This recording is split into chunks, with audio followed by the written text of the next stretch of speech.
वस्सलामु अलैका या सय्यदी या रहमतल लिल आलमीन व अला आलिका व अस्हाबिका या सय्यदी या इमामल किबलतैन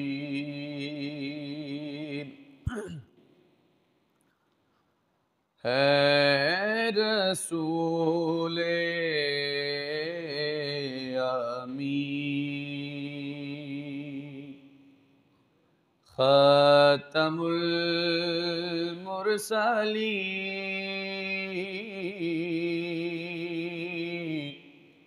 है रसूले अमी ख़ातमुल मुरसलीन तुझसा कोई नहीं,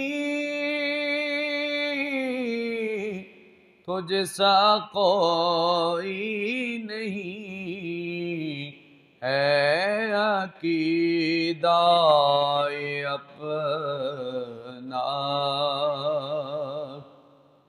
बसिद्क़ो यकीन तुमसा कोई नहीं, तुमसा कोई नहीं है रसूले अमी। और दस्ते कुदरत ने ऐसा बनाया तुझे जुमला साफ से फिर सजाया तुझे है अज़ल के असी है अबद के असी तुमसा कोई नहीं, तुमसा कोई नहीं है अक़ीदा-ए अपना बसिद्क़ो यकीन तुमसा कोई नहीं, तुमसा कोई नहीं है रसूले अमी। बज़्म कौनैन पहले सजाई गई फिर तेरी ज़ात मंज़र पिलाई गई। बज़्म कौनैन पहले सजाई गई फिर तेरी ज़ात मंज़र पिलाई गई। सैयदुल अव्वलीन सैयदुल आखिरीन सैयदुल अव्वलीन सैयदुल आखिरीन तुझसा कोई नहीं, तुझसा कोई नहीं है अक़ीदा-ए अपना बसिद्क़ो यकीन तुझसा कोई नहीं, तुझसा कोई नहीं है रसूले अमी। ख़ातमुल मुरसलीन तुझसा कोई नहीं, तुझसा कोई नहीं ए रसूल अमीन। अल्लाह रब्बुल आलमीन की हम्दो सना के बाद मेरे निहायती वाजिबुल एहतराम अदिए दुरूद व सलाम नबी आखिर ज़मान ताजदार मदीना रहमत कायनात सल्लल्लाहु अलैहि वसल्लम की पाक और मुक़द्दस बारगाह में पेश करने के बाद दुआ है अल्लाह करीम मुझे और आपको अपने महबूब अलैहिस्सलाम की सच्ची और सच्ची मोहब्बत नसीब फरमाए, इसी पे ज़िंदा और इसी पे हम सब को मौत अता फरमाए। आज अल्हम्दुलिल्लाह हमारा तीसरा जुम्मा बमौजू जिहाद फ़ी सबीलिल्लाह अपनी मंजिल की तरफ रवां दवा है। दुआ है अल्लाह तबारक व तआला मुझे कुरान और सुन्नत के मुताबिक हक सच बयान करने और सुन सुनाकर अमल पैरा होने की तौफीक ख़ास अता फरमाए। अल्लाह ताला सूरह हज आयत नंबर 78 में इरशाद पाक फरमाते हैं, वजाहिदू फ़ी सबीलिल्लाह हक़ का जिहाद ही, अल्लाह की राह में जिहाद करो ऐसे जैसे जिहाद करने का हक है, ऐसे तुम अल्लाह की राह में जिहाद करो। कुरान पाक सूरह अहज़ाब, सूरह अनफाल, सूरह तौबा, सूरह हज और जुमला सूरह पाक के अंदर हज की तरगीब के साथ साथ जिहाद की तरगीब भी दिलाई गई है। और जिहाद अमली तौर पर नबी पाक सल्लल्लाहु अलैहि वसल्लम ने करके हमें इसका अमली सबक दिया है। सबसे पहले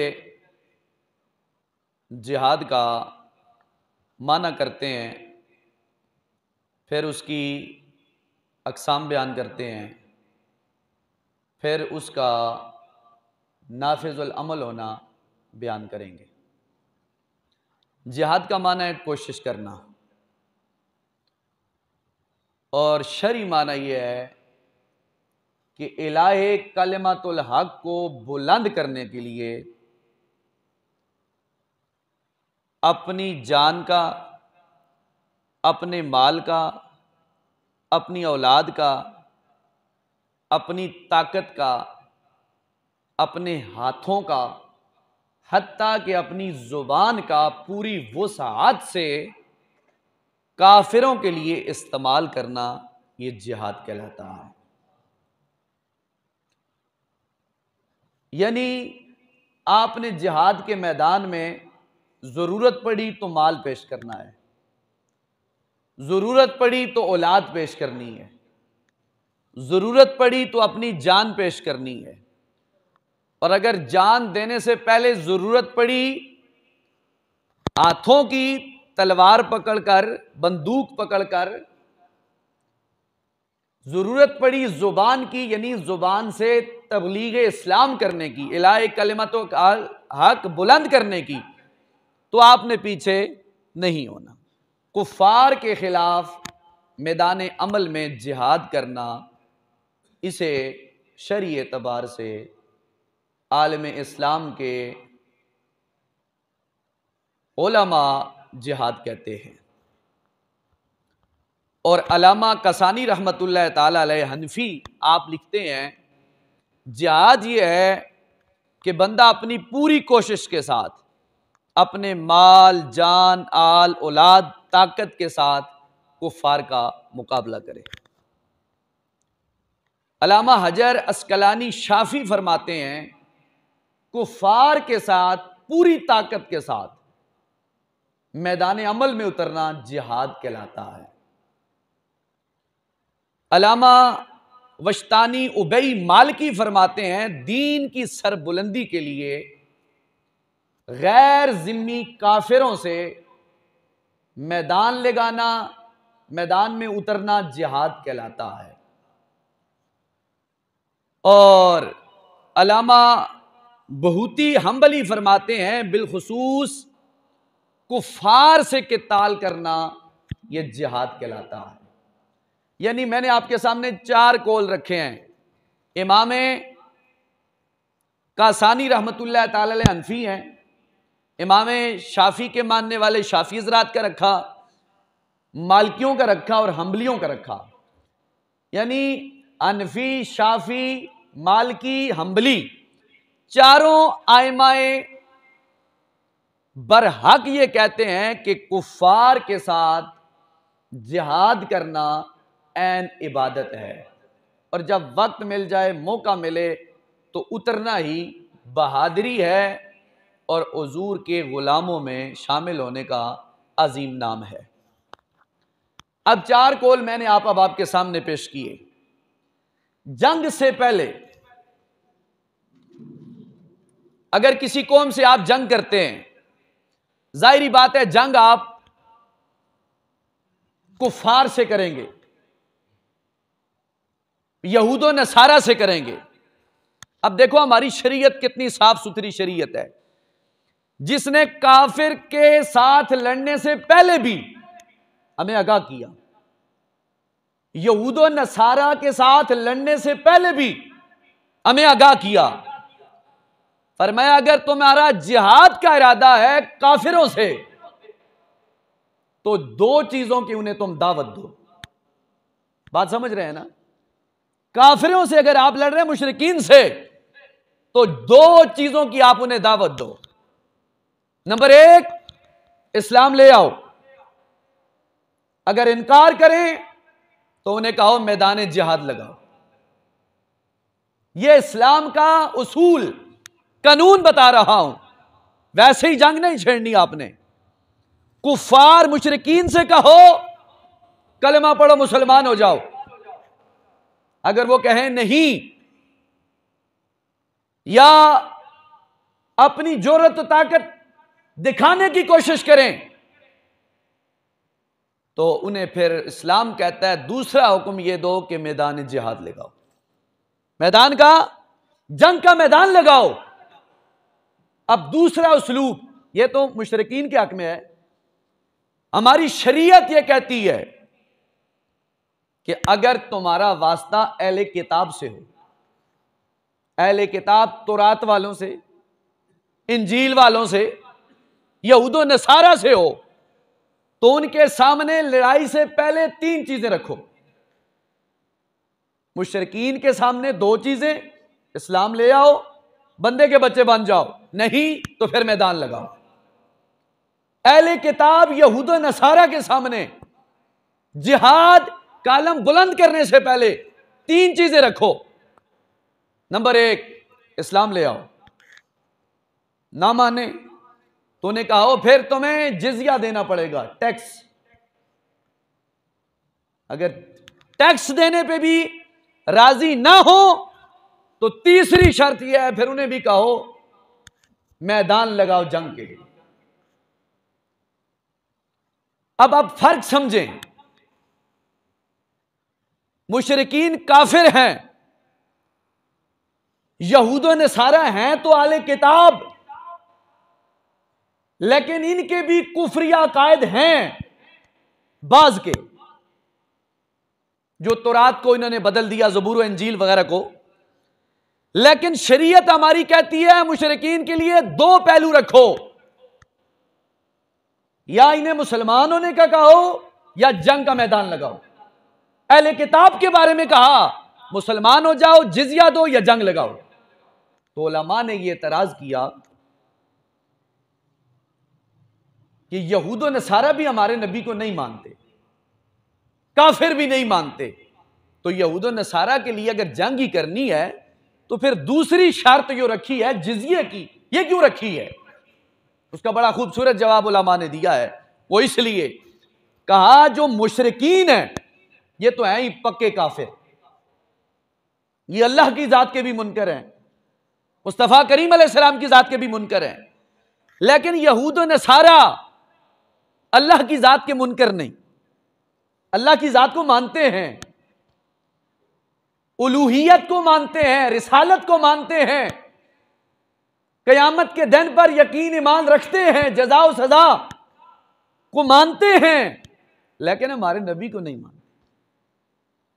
तो इसलिए नबी पाक अलैहिस्सलाम का ही फरमान अबू दाऊद शरीफ के हवाले से उलमा ने लिखा कि इन्हें कहो जिजिया तुम दो, जिजिया टैक्स दो, जो साल के शुरू में इनसे लिया जाएगा और फिर साल बदलने के बाद इनसे लिया जाएगा। अब कहा इनसे जिजिया क्यों लिया जाएगा? कहा जिजिया इसलिए लिया जाएगा, अगर ये मुसलमान नहीं होते, मुसलमानों के अंदर रहते हैं, मुसलमानों का ये चाल चलन देखते हैं, इबादत देखते हैं, मुआफिल देखते हैं, मेल जूल रखते हैं, हो सकता है कोई दिन ऐसा आ जाए रब इन पे राजी हो जाए, इनके दिल की दुनिया बदल जाए और ये हुजूर का कलमा पढ़कर मुसलमान हो जाए। इसलिए कहा इनसे जिजिया लो, टैक्स लो, अगर टैक्स पे राजी हो जाएं तो फबिया, अगर ये टैक्स देने पे राजी ना हो तो फिर इनसे भी जिहाद का अलम बुलंद करो। ये हमारी शरीयत कह रही है जो मैं आपको कह रहा हूं। अच्छा, टैक्स की मिकदार क्या है वो भी मैं आपके सामने रखता हूं। जिजिया कहते हैं जिस तरह टैक्स लिया जाता है, जिजिया का दूसरा नाम टैक्स है। उलमा ने लिखा है कि इन यहूदो नसारा में, जिस तरह मुसलमानों में भी 3 तरह के लोग हैं, इस तरह यहूदो नसारा में भी हैं। किस तरीके से साथ? एक बहुत ज्यादा अमीर लोग हैं, एक मुतवस्सित दरमियाने दर्जे के अमीर हैं, एक गरीब लोग हैं, काम काज करने वाले। यहां तक आपको बात यकीनन समझ आ गई। यहूदो नसारा के जो अफराद हैं उनसे टैक्स लो, लेकिन उनकी शख्सियत के मुताबिक लो। जिस तरह हमारी शरीयत कहती है रमजान का जो फिदिया अमीर बंदा है वो किशमिश के हवाले से दे, ज्यादा अमीर, उससे जो कम है खजूरों के एतबार से दे, उससे जो कम है फिर गंदम जो के हवाले से दे। लेकिन सारे आहने कणकू तो ये दवाई रखो कम है। बहरहाल ये तो आंख बंद होने की देर है ना। मेरे साथ, मैं आपके साथ गद्दारी कर सकता हूं, अल्लाह की जात के साथ तो कोई नहीं कर सकता ना। वो तो जरा बराबर भी लिखा जा रहा है। तो यहूदो नसारा में 3 तरह के लोग, सबसे ज्यादा अमीर, कम दर्जे का अमीर और गरीब इंसान। उलमा ने लिखा कि जो सबसे ज्यादा अमीर है यहूदा नसारा में, जिससे आप जिजिया लेंगे,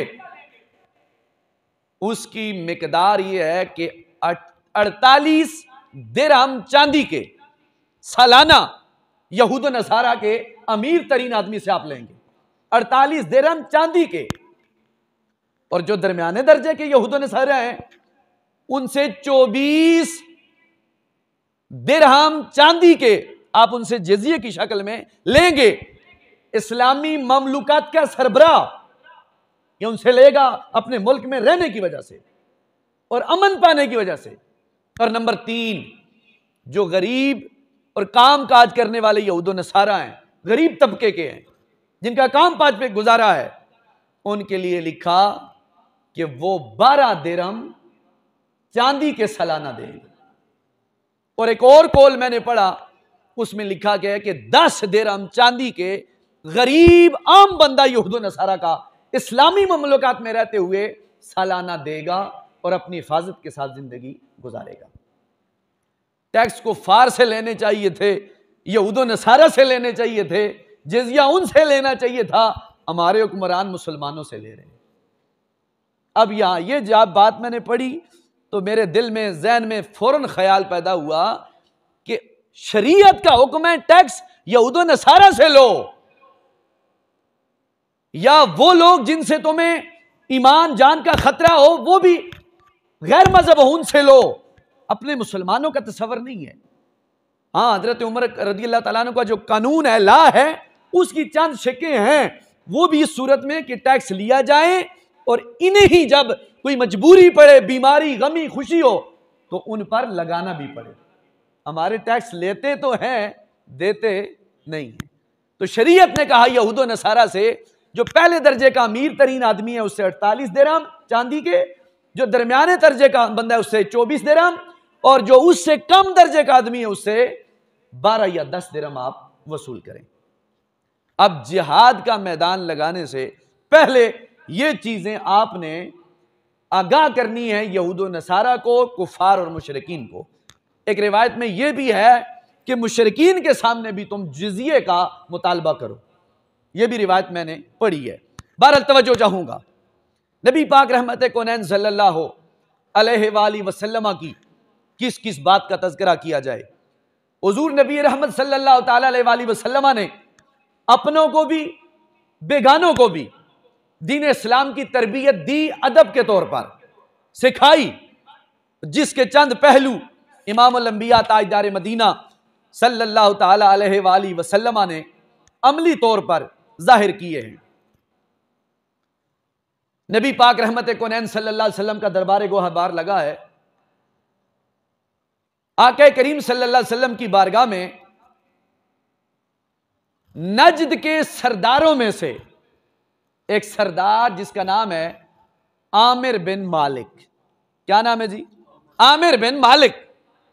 हुजूर की खिदमत में हाजिर हुआ, है काफिर है, हाजिर होकर अर्ज करने लगा, मैं आपकी बारगाह में आया हूं। बड़ा बाअदब होकर बैठा है।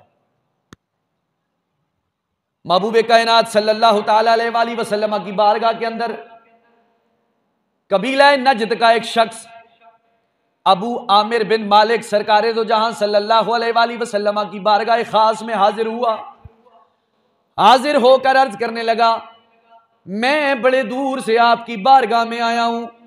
मेरे सरकार ने यह जुमला सुना, सरकार मदनी करीम ने फरमाया इस्लाम ले आ गया है मुस्तफा की बारगाह में तो इस्लाम कबूल कर ले। जवाब में कहने लगा आप ऐसा करें, चंद बंदों का लश्कर तैयार करें जो मेरे साथ भेजें, नजद की सरजमीन पर जाएं, लोगों को दावत इस्लाम दें, इस्लाम की तबलीग का सिलसिला करें और लोग मुसलमान हो जाएं। फिर वक्त आया तो देखेंगे मुसलमान होने के मुताबिक क्या किया जाए।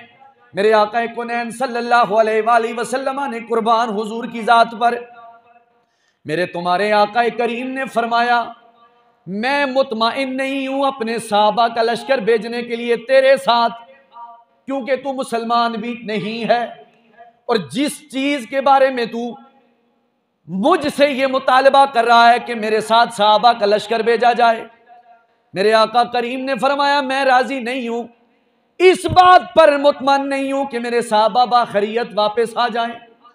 उसने इसरार किया।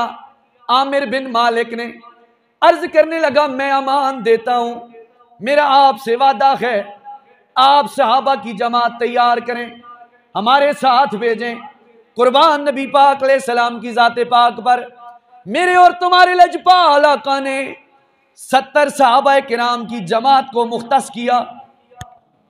70 सहाबा किराम में से वो खुशनसीब सहाबा जिनके सीनों में रसूलुल्लाह का कुरान मौजूद है, कारी हजरात, कुर्रा हजरात, 70 कारी हजरात हाफिज कुरान मेरे और आपके लजपाल आका ने उनका इंतखाब किया, इकट्ठे किए, जिनकी जनाबे वाला जिंदगी का ये मामूल था कि दिन में दूर दराज से लकड़ियां काट कर असहाबे सुफा मस्जिद नबी के जो तालिब इल्म थे उनके खाने पीने का एहतमाम भी करते। फिर जैसे जैसे वक्त मिलता मुस्तफा की बारगाह में बैठ कर कुरान और हदीस पढ़ा करते थे। 70 सहाबा किराम का मेरे और आपके लजपाल आका ने इंतखाब किया और मेरे सरकार ने जब लश्कर तैयार किया, खुद रवाना किया, ये लश्कर मदीना पाक से निकला। मक्का मुकर्रमा के दरमियान में एक जगह आई जिसे बेरे माहुना कहा जाता है। उस मुकाम पर जब इस लश्कर ने पड़ाव किया, 70 सहाबा किराम है, अबू आमिर बिन मालिक जो मुसलमान नहीं है वो भी आपके साथ है। मेरे आका कायनात ने 70 सहाबा में एक अपने प्यारे सहाबी को एक खत दिया। बनु आमिर का जो अमीर था जिसका नाम अबू तुफैल था, फरमाया ये खत ले जाओ अबू तुफैल को देना और उसे दावत तबलीग इस्लाम देना, वो इस्लाम कबूल कर ले। 70 सहाबाए किराम की जमात बड़े प्यार के साथ जा रही है। मक्का मुकर्रमा और मदीना तैयबा के ऐन दरमियान में बैरे मऊना के मुकाम पर जब ये सहाबा के जुर्मट लश्कर पहुंचा, इधर अबू तुफैल जो बनु आमिर कबीला का सरदार था, उसे जब ये खबर मिली 70 सहाबाए किराम तशरीफ ले रहे हैं, हाथ में तलवार नहीं, क्योंकि जंग के इरादे से नहीं गए, तबलीग इस्लाम की वजह से गए हैं। उसने ऐलान किया, ये देखते ही देखते ऐलान किया कि अबू तुफैल ने फरमाया इन पर टूट पड़ो, इन पर कयामत के जनाबे वाला पहाड़ डालना शुरू कर दो, इन्हें कत्ल कर दो। आमिर बिन तुफैल, अबू तुफैल ने जब ये ऐलान किया, कबीला आमिर के लोगों ने इनकार किया। फरमाया हमने, हमारे सरबरा मालिक बिन आमिर बिन मालिक ने नबी मुकर्रम से वादा किया है कि हम अमान में रखेंगे, तकलीफ नहीं पहुंचाएंगे। अपने कबीले के लोगों ने जब इनकार कर दिया तो फिर उसने कुसई को बुलाया, कबीला ज़कवान को बुलाया, कबीला लखियान को बुलाया, जमी कबीलों को बुलाकर उसैया को बुलाया, इन कबाइल के लोगों को बुलाकर ये हुक्म दिया कि इनको कत्ल कर दो। अबू तुफैल ने जब ये हुक्म दिया, मुस्तफ़ा के सहाबी अबू मंजर रदी अल्लाह ताला अन्हु ने मुस्तफ़ा करीम के हुक्म के मुताबिक वो खत निकाला, अबू तुफैल को दिया, उसने खत ना पढ़ा। बिलाखिर चारों तरफ से मुशरिकीन ने इमाम अल-अंबिया सल्लल्लाहु अलैहि वसल्लम के 70 सहाबा को शहीद कर दिया। बड़ी बेदर्दी के साथ बैरे मऊना कुएं के ऊपर 70 सहाबा को जब शहीद किया, पहली रिवायत में है ये 64 सहाबा शहीद हुए, दूसरी रिवायत में ये है 69 सहाबा शहीद हुए। एक सहाबी बचे जिन्होंने जाकर अर्शों के मेहमान रसूलों के सुल्तान सल्लल्लाहु अलैहि वसल्लम को जाकर खबर दी, आका जी आपके भेजे हुए सहाबा दागे मुफारकत देकर जामे शहादत पी कर जन्नत की तरफ रवा दवा हो चुके हैं। तीसरी रिवायत में यह है कि 70 सहाबा शहीद हो गए। अल्लाह करीम ने जब ये मंजर देखा तो फौरन जिब्रील से फरमाया, ओ जिब्रील जी रब्बे जलील, फरमाया जा मेरे सोने लजपाल मोहम्मद की बारगाह में जाकर खबर दे दे आपके वफादार 70 हाफिज़े कुरान, कारी कुरान, आलिम कुरान को कुफार ने बड़ी बेदर्दी के साथ शहीद कर दिया। तेरे मेरे करीम आका की बारगाह में जब जिब्रील अलैहिस्सलाम हाजिर हुए, मेरे नबी पाक सल्लल्लाहु अलैहि वसल्लम ने जब ये खबर सुनी कि मेरे कुरान के हाफिजों को शहीद कर दिया गया, कुरान के कारियों को शहीद कर दिया गया, मेरे मुस्तफ़ा ने अपना मामूल बदला। लगातार 1 महीना, दूसरी रिवायत में लगातार 40 दिन सुबह की नमाज में कुनूत नाज़िला पड़ी, बद्दुआएं की, फरमाया या अल्लाह को सैया को या अल्लाह करीम निस्तो नाबूद फरमा, जिन जिन कबाइल ने मेरे गुलामों पे जुल्म सितम के पहाड़ डाले उन्हें जनाबे वाला निस्तो नाबूद फरमा। मेरे तेरे करीम आका 1 महीना लगातार फज्र की नमाज में दूसरी रकत में या पहली रकत में, दूसरी रकत के बाद उलमा कहते हैं रुकू में जाने से पहले की भी रिवायत है, रुकू में उठने से बाद की भी रिवायत है, मेरे आका कायनात ने उनके लिए जनाबे वाला दुआएं ज़रर फरमाई। और 1 महीना दुआ करने के बाद अल्लाह करीम ने कुरान की आयत नाजिल फरमा दी। फरमाया मेरे महबूब अब दुआए ज़रर बंद कर दो, इसलिए जो आपके सहाबा जो मैं जनाबे वाला बैरे मऊना के मुकाम पर अपनी जिंदगी के हाथों से अपनी जिंदगी से हाथ धो बैठे और जामे शहादत नोश करके जन्नत चले चुके हैं, वो ये कह रहे हैं कि अल्लाह भी हमसे राजी है और हम भी उससे राजी हैं। ये 4 हिजरी का वाकया है। नबी पाक अलैहिस्सलाम ने 3 हिजरी में गज़वा ओहद लड़ा और गज़वा ओहद के मैदान में भी 70 मुसलमान साहबा शहीद हुए, जिनमें हज़रत अमीर हमज़ा भी थे, हज़रत मुसअब बिन उमैर भी थे और जमी साहबा हज़रत सुहैल रज़ी अल्लाह तआला अन्हु भी थे। ये गज़वा ओहद को गुजरे हुए कमो बेश 1 साल गुजरा था और 4 हिजरी में बगैर जंग के इरादे के 70 साहबा बैर मऊना के मुकाम पर शहीद हो गए।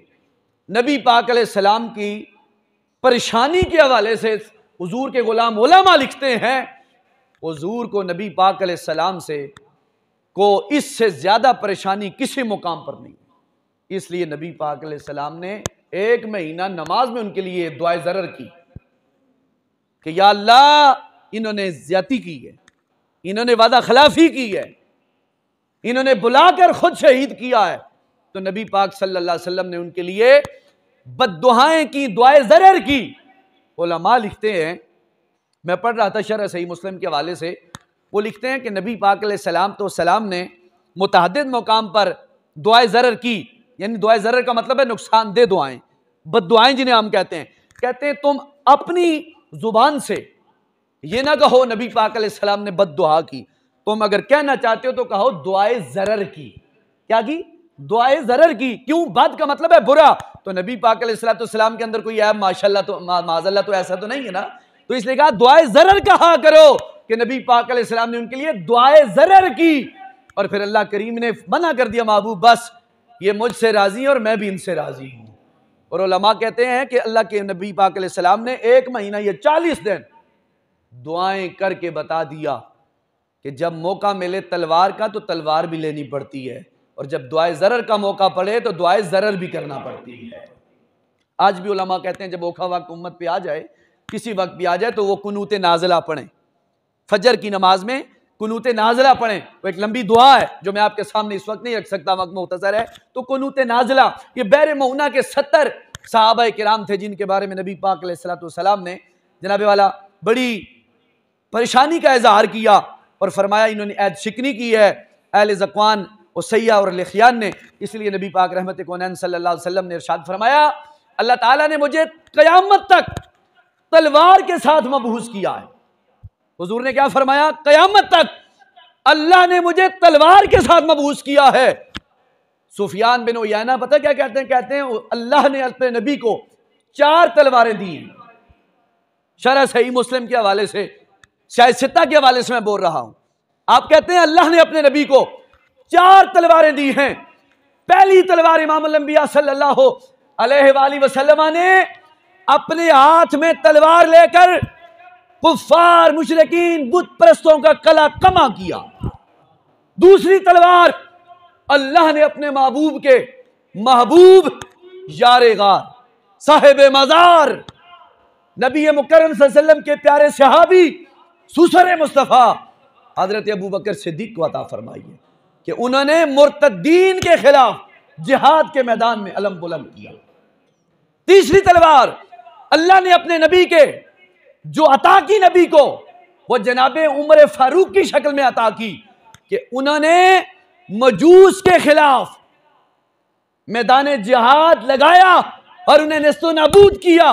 फरमाया चौथी तलवार अल्लाह ने मौला अली अल मुर्तजा शेर खुदा कर्रम अल्लाह वजहुल करीम की शक्ल में अता की कि उन्होंने खारिजियों से मायदा तोड़ने की वजह से और हक को बातिल कहने की वजह से उनके खिलाफ जिहाद का अलम बुलंद किया।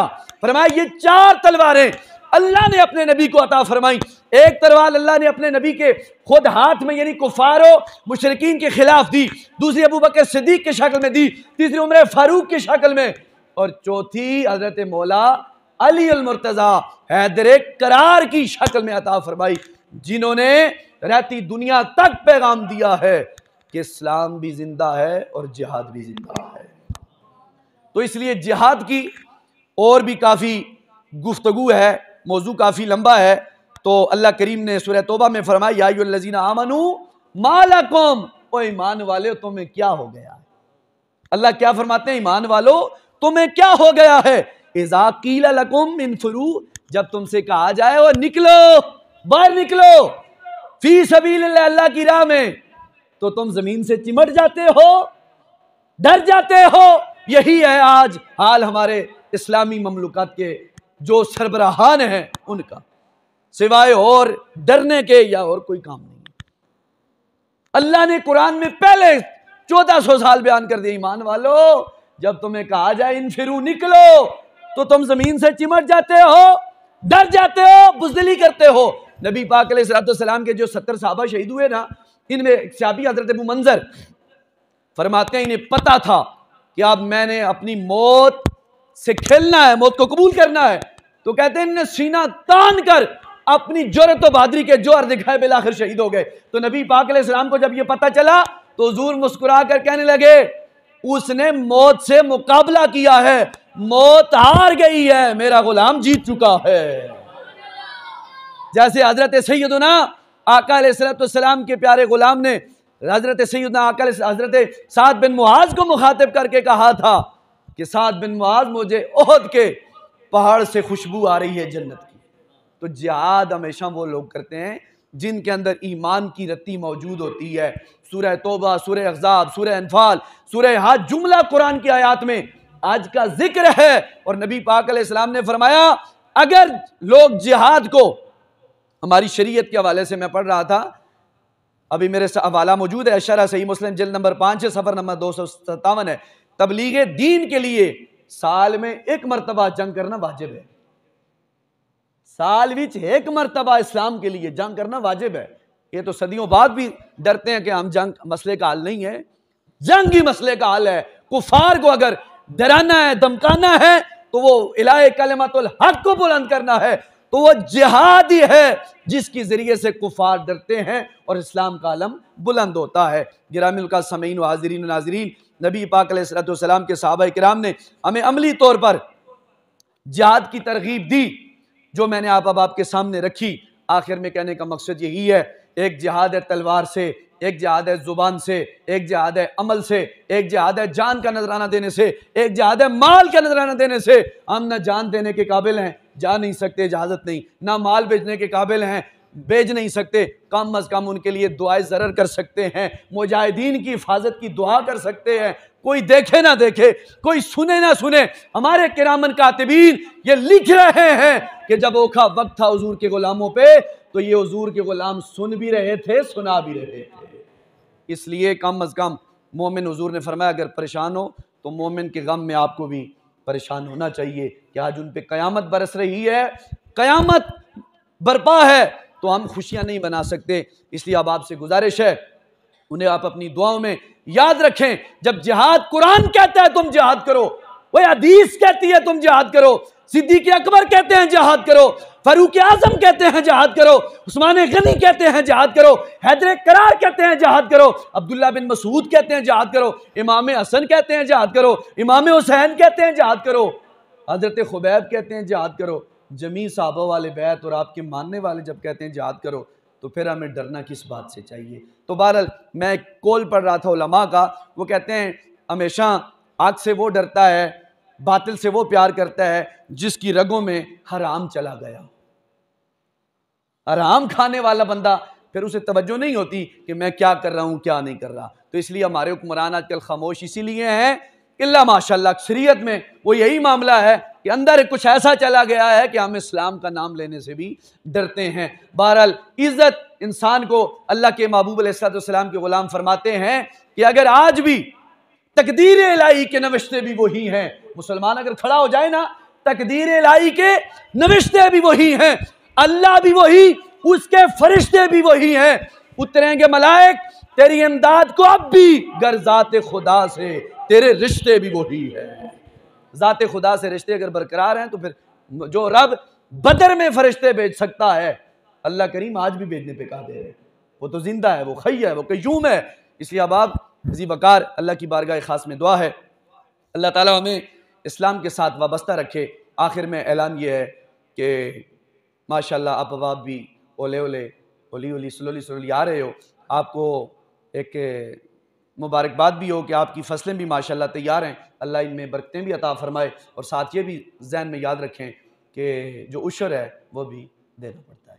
अल्लाह ताला शायद के उतर जाए मेरे और आपके दिल में बात। वाखिर दावाया अनिल हम्दुलिल्लाहि रब्बिल आलमीन। अपनी दुआओं में